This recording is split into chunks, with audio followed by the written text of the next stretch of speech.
Hey, it's Rob from the Door Maker. Today I'm going to show you how to install a piano hinge for a Lazy Susan door. First thing we're going to do is fold our piano hinge in half and place it over the edge. We can go ahead and attach it. We're using a 5/8 wood screw.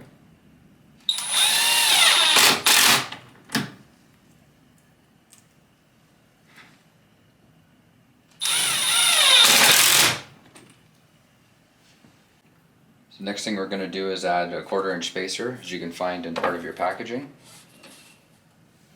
We'll place our other door on top. We're going to make sure they're lined up so we can screw them together.